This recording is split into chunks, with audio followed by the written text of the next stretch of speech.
Well, my solar farm is gone. Mildly disappointing, but I've got a lawn again. The weather is shit.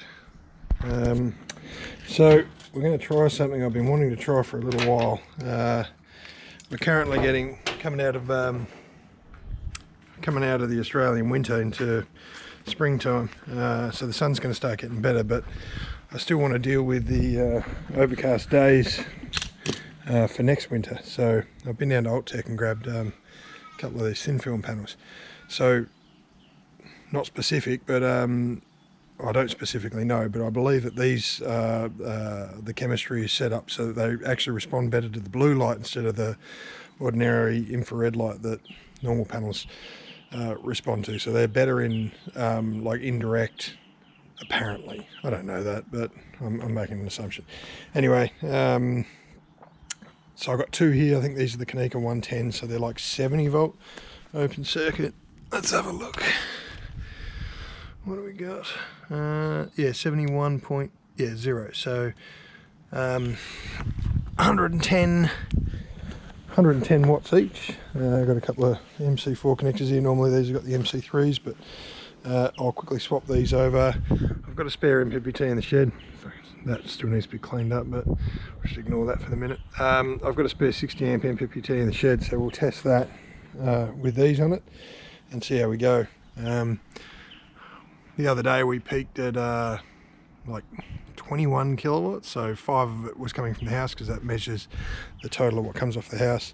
So I'm hoping to put another 2 or 3 kilowatts on that side of the roof, which is indirect, if these perform well enough.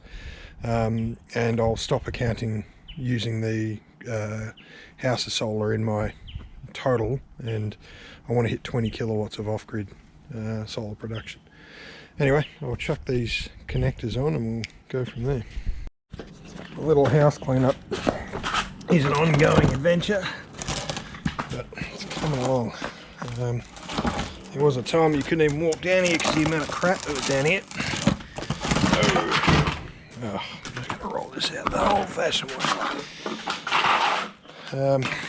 Got this roll from Alt-Tech some time ago. It's lasted me a while. Got to be happy with the prices you get from those guys. They're pretty good.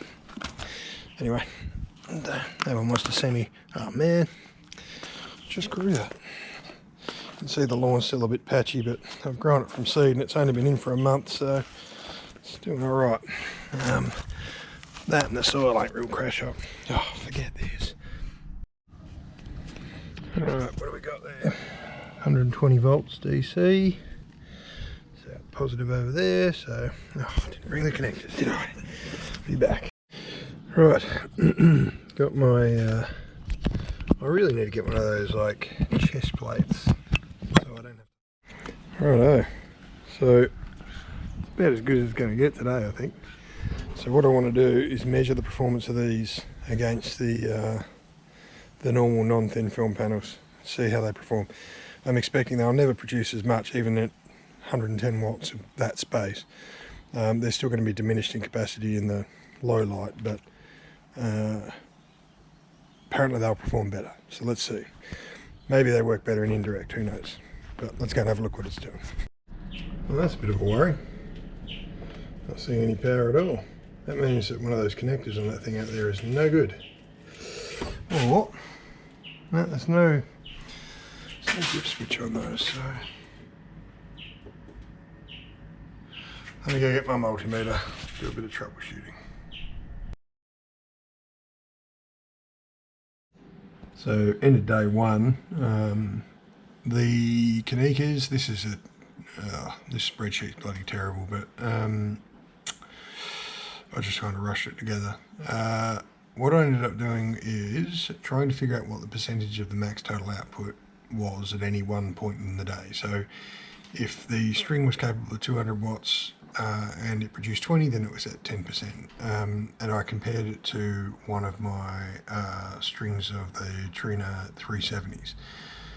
So 6 panels in the strings on the 370s and 2 in the Kanekas.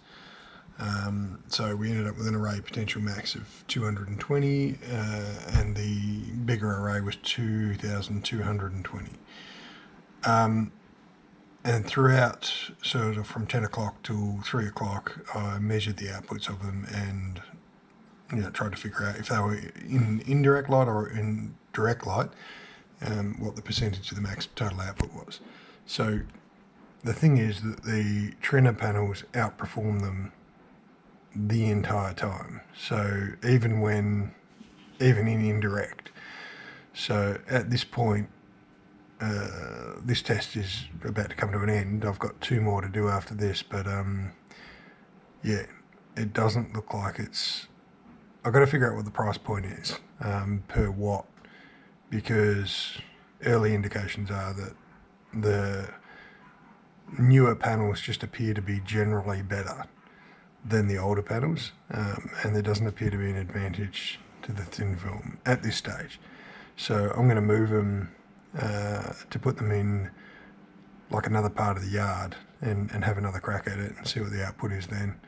But I'm not going to hold my breath. It doesn't look real crash hot at the moment.